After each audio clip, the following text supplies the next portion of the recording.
merci d'être venus nombreux. Tous nos partenaires publics et privés sont réunis, ce qui, je pense, démontre la vitalité de notre communauté de communes et la qualité de son travail en réseau. À l'heure où notre pays est toujours en état d'urgence, on se doit de rester vigilant par rapport à la menace terroriste, mais aussi de rendre hommage, bien évidemment, aux trop nombreuses victimes des attentats de Paris qui ont lieu pendant toute l'année 2015. Continuons d'être unis pour lutter ensemble contre le fanatisme et l'atteinte aux valeurs fondatrices de la France, valeurs dont le rayonnement est universel.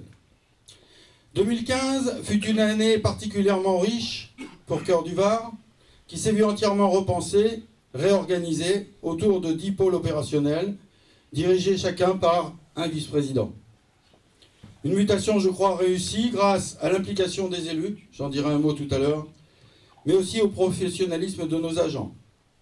Grâce à la mise en place de la fiscalité professionnelle unique et aux efforts d'économie de fonctionnement, Cœur du Var a conforté sa bonne santé financière et poursuit depuis 2014 un important effort de désendettement avec l'objectif clair et assumé de ne pas augmenter la fiscalité locale. Mais on ne sait pas jusqu'à quand.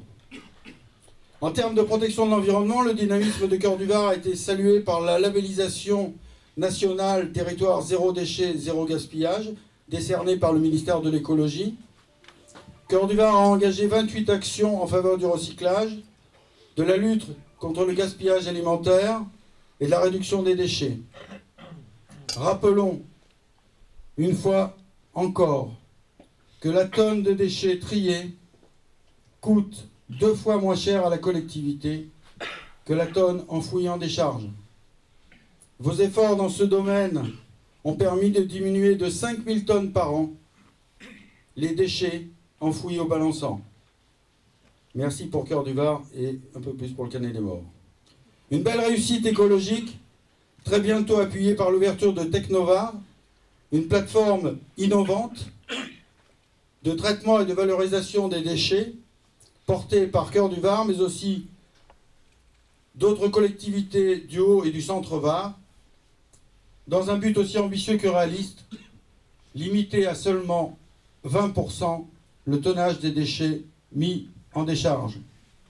J'en profite pour saluer mon ami André Guillol, de Val d'Isole, bientôt Provence Verte, qui, depuis le début, assure la cohésion de tous ces territoires pour mener à bien ce projet indispensable, non seulement à nous, génération du présent, mais aux générations d'avenir. Donc André, merci pour ton implication. Tu es le chaînon qui a su nous tenir tous unis et qui, j'en suis sûr, permettra à ce projet intercommunautaire de voir le jour dans un horizon que l'on pourrait fixer à 2018-2019. Parce qu'il compte assurément parmi les axes les plus prometteurs de notre développement, Cœur du Var a pleinement pris le virage du numérique. La fibre optique et l'électricité du XXIe siècle qui permettra d'adopter dès à présent les technologies qui feront la société de demain en termes d'emploi, d'éducation, de santé, d'environnement, tous azimuts. Les applications du numérique sont sans limite. Il aurait été impardonnable de ne pas en mesurer la portée au profit de notre territoire. Au Maillon, l'école communale bénéficie depuis le mois de février d'une connexion Internet très haut débit par satellite, ce qui prépare d'ores et déjà ces 80 élèves à un avenir connecté. La promotion touristique emprunte elle aussi la voie de l'innovation avec le développement d'une application mobile consacrée aux chapelles perchées qui enrichissent notre territoire, mais aussi l'ouverture du portail web cœurduvartourisme.com il y a quelques mois. Un topo guide que tout le monde attendait, Cœur du Var à pied, labellisé par la Fédération française de randonnée pédestre, paraîtra quant à lui en avril. Une publication d'une portée nationale et surtout un bon coup de projecteur sur la variété et l'exceptionnelle beauté de nos circuits de randonnée. Mon équipe et moi-même partageons la conviction que l'avenir de notre territoire ne se construira pas sans une politique économique affirmée. Une politique qui ne cède pas à la morosité actuelle, mais qui bien au contraire anticipe les mutations et les enjeux de demain. Une politique incarnée notamment par Varécopole, un parc d'activités bientôt implanté au croisement des autoroutes A8 et A57, à moins d'1 heure de nos 3 aéroports internationaux, Toulon, Nice et Marseille. Un bastion d'essor économique et d'innovation, capable d'accueillir une pépinière et un hôtel d'entreprise, des unités de production, des espaces de travail partagés et des logements. Un pôle aux avant-postes de l'expérimentation, de la technologie et d'un entrepreneuriat d'avenir. Varécopole devrait sortir de terre en 2018 et représenter à terme de très nombreux emplois pour Cœur du Var. Cœur du Var s'est également emparé du dossier de la Silver Economy, cette économie au service de nos anciens, qui non seulement génère de la solidarité, mais représente aussi un gisement d'emplois, en même temps qu'une source d'innovation technologique pour plus de confort de vie à domicile. Les activités traditionnelles de notre territoire, telles l'agriculture, seront soutenues et valorisées. Nos services sont en charge d'un recensement de terres agricoles, sur Cœur du Var bien sûr, susceptibles d'être acquises par la communauté de communes pour être mises à disposition de nos jeunes agriculteurs. Nous l'avons fait au Canet, nous le ferons à Cœur du Var. La cohésion de notre territoire constitue, sans l'ombre d'un doute, le socle de son développement. C'est pourquoi notre communauté de communes œuvre chaque jour en faveur d'un aménagement maîtrisé. Vaste chantier, entrepris il y a maintenant près de 7 ans, notre schéma de cohérence territoriale, notre SCOT, sera approuvé en avril de cette année. Il dotera nos 11 communes d'un outil performant qui valorisera et coordonnera le développement de notre territoire. En Cœur du Var, la mutualisation est en route, illustrée par la création de notre service commun d'autorisation du droit des sols, qui a déjà traité plus de 120 dossiers et apporte chaque jour son expertise aux communes adhérentes. Nos services travaillent à la coordination de l'action jeunesse et à partir de 2016, à celle de la vie culturelle. Et parce que notre devoir est aussi d'accompagner les initiatives, les talents et les idées portées par les forces les plus vives du territoire, 2016 inaugure la création d'un fonds de concours au profit de toutes les communes de Cœur du Var en termes de sport, loisirs et patrimoine. Le lycée Cœur du Var, qu'on attend tous depuis 25 ans, cette arlésienne, qui j'espère va prendre forme, puisque le nouveau président de la région, M. Christian Estrosi, lors de son passage au LUC pendant la campagne des régionales, en a fait une priorité. Le dossier, avec un courrier d'accompagnement, lui a été envoyé la semaine dernière.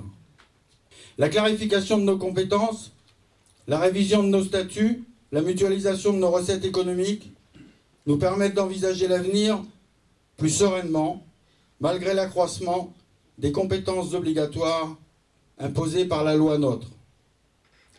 Au 1er janvier 2017, Cœur du Var, comme toutes les communautés de communes, sera obligé de prendre entièrement la compétence tourisme. Au 1er janvier 2018, elle sera obligée de prendre la compétence GEMAPI, gestion des milieux aquatiques et prévention des inondations. C'est bien, c'est une action commune par rapport à un bassin versant et un risque d'inondation. Simplement, ça risque de coûter assez cher, parce que les travaux dont on parle se chiffrent à coups de millions.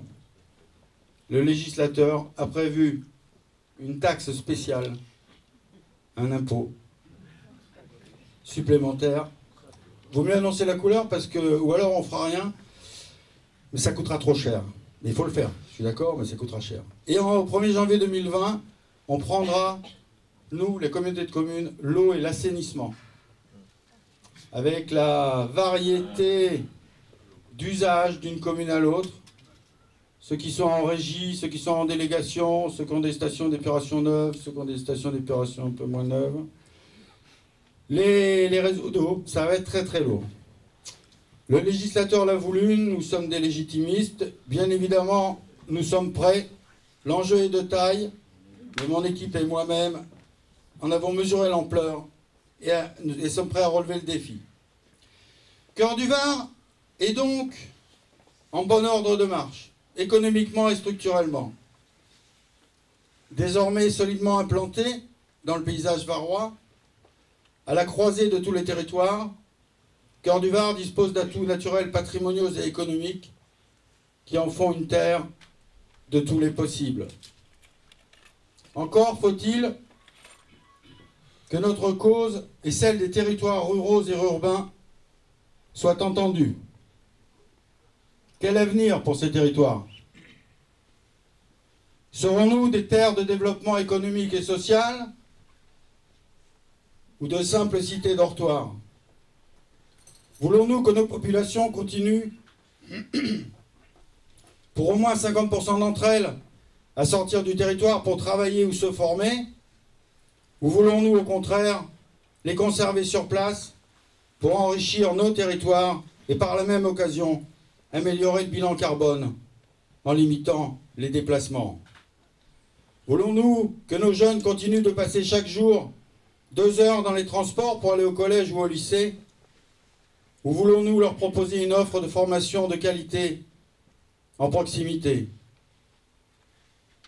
Doit-on envisager un développement tout métropole en espérant en tirer quelques menus profits en périphérie, ou au contraire travailler sur la complémentarité et la synergie pour aboutir à un enrichissement commun? En privilégiant les métropoles au détriment des territoires, la fracture sociale s'aggravera, qui entraînera paupérisation, ressentiment et recours aux extrêmes. Nous devons tirer les enseignements des dernières élections. Pour nous, acteurs et élus de terrain, notre choix est fait, aussi limpide que déterminé. L'avenir est à la proximité. Nous en appelons donc à tous nos partenaires institutionnels, États, régions et départements, pour qu'ils entendent l'appel des territoires et y investissent généreusement en termes de finances, de services publics, de centres de formation et d'entreprises. Tels sont nos vœux pour 2016. C'est à ce prix que nous redonnerons de l'espérance à nos concitoyens et que nous restaurerons de la confiance dans la classe politique. La solution est donc dans l'aménagement du territoire, en proximité, un aménagement équilibré et modernisé, au cœur duquel enseignement et recherche auront la première place, car savoir vaut mieux que croire, et parce que l'ignorance conduit à la servitude et à son avatar contemporain, le chômage. Vive Cœur du Var, vive le Var, vive la France, l'Europe et la fraternité universelle. Alors avant de passer à la remise de quelques trophées, pour finir, je voudrais adresser quand même quelques remerciements. D'abord parce que si le président est en lumière, c'est parce qu'il a derrière lui des équipes qui travaillent, équipes en premier lieu constituées par tous les vice-présidents, qui s'investissent énormément, parfois au détriment de leur vie personnelle. Je pense qu'il y a une époque où on critique beaucoup les élus, ça leur ferait plaisir qu'on les applaudisse. À vous, Charles Bassot, représentant la ville de Besse, et son maire, notre ami Claude Ponzo. Au nom de tous mes collègues, je voudrais vous dire, pour renouveler l'attachement, l'affection qu'on a pour votre commune et l'espoir qu'on a, simultané, que vous resterez en cœur du Var. Donc nous allons, pour terminer cette cérémonie, remettre des trophées. Pour m'aider dans cette tâche, j'appelle Thierry Bongiorno, le maire de Gonfaron, qui est vice-président au développement économique, et Anushka Weiss, qui est notre agent responsable du développement économique. Alors, pour le prix de l'innovation, il y a 3 trophées. Pour le prix de l'innovation, j'appelle monsieur Naguib Tarouen. Alors, prix de l'innovation décerné en raison de nombreuses activités et solutions innovantes, parmi lesquelles le développement du Building Information Modeling, consistant à modéliser sur ordinateur et par impression 3D tout projet de construction. Voilà. Alors, Naguib Tarouen est le PDG donc, du groupe Tarouen. Le groupe est créé donc, en 2006. Activité construction, énergie, thermie, maintenance, multitechnique. Chiffre d'affaires, on peut le dire, 9 millions d'euros quand même, parce que c'est conséquent, et environ 100 salariés. Voilà. Écoute, félicitations. Vite fait sur le Building Information Modeling, c'est la maquette numérique. Alors les gens penseront que la maquette numérique c'est une imprimante numérique, ça c'est un autre volet.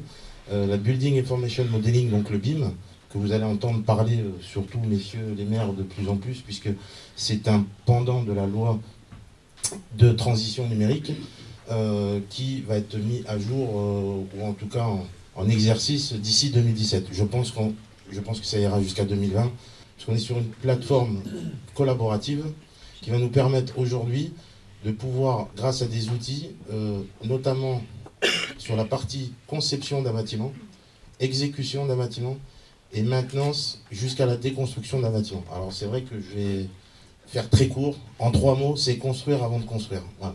Build before building. Effectivement, on est une centaine de personnes et on a du mal à recruter, faut le savoir.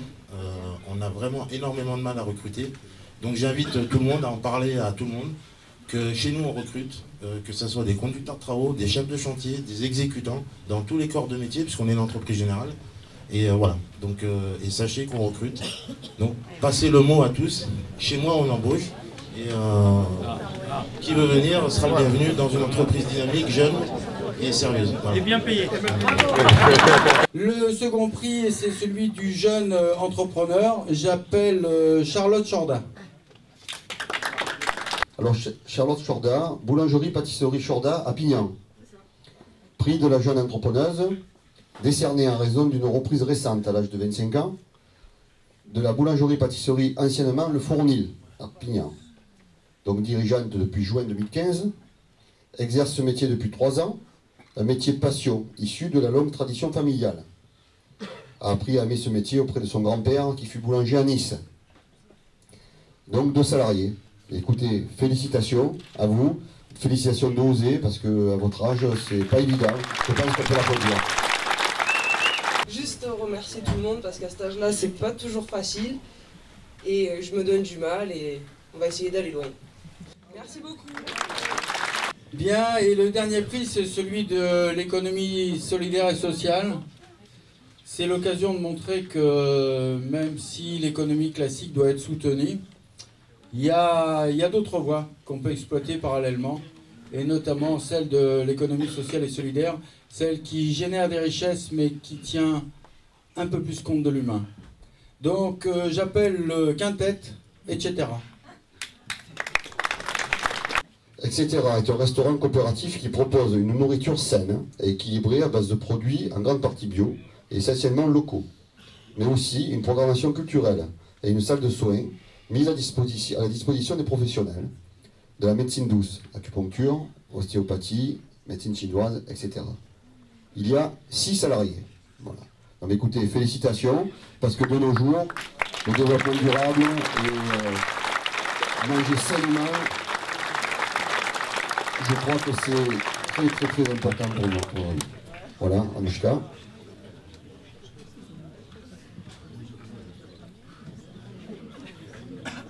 Je voudrais remercier particulièrement toutes les personnes qui ont soutenu l'initiative, en particulier cette aventure humaine et coopérative qui est vraiment insérée sur le territoire Cœur du Var et sur la commune du Canet-des-Morts. Cette commune sans qui le projet n'aurait pas vu le jour, donc merci à la municipalité et à monsieur Longourson maire. Cette aventure coopérative, c'est vraiment un challenge pour montrer qu'effectivement une autre forme d'économie est possible. Une économie qui est vraiment centrée sur le territoire, en lien avec les forces vives du territoire et les producteurs locaux. On a aujourd'hui près d'une vingtaine de producteurs locaux qui sont partenaires du restaurant, voilà, avec certains représentants ici. Et derrière moi, on a des salariés, des bénévoles, des producteurs, des usagers, qui tous coopèrent pour que le lieu prenne vie et fonctionne. Et simplement, je voudrais dire que notre souhait à tous, c'est que ce lieu, cette coopérative soit, je vais employer un terme un peu à la mode, soit virale. Et je vous invite tous à attraper le virus, etc. Voilà, donc merci à tous. Vous voyez, Cœur du Var, on essaye d'être ambitieux sans être prétentieux. On essaye de faire du développement économique, mais de la solidarité. On est prêt à travailler aussi bien avec Bronze Verte d'un côté qu'avec Draguignan. Je vois monsieur le sous-préfet là. On travaille avec la Dracénie dans ce qu'on appelle un SPEP, un secteur public d'emploi de proximité, qui conjugue les efforts et les talents des deux territoires. Voilà, je crois que si demain on va être plus fort, il faut d'abord mouiller la chemise, c'est sûr. Va falloir y aller, va falloir la soutenir, cette économie. Et puis il va falloir y aller ensemble, parce que tous ceux qu'on laissera au bord de la route, on s'en voudra et ça créera une sacrée épine dans notre talon. Donc merci à tous d'être venus. La salle étant trop petite pour y faire le buffet.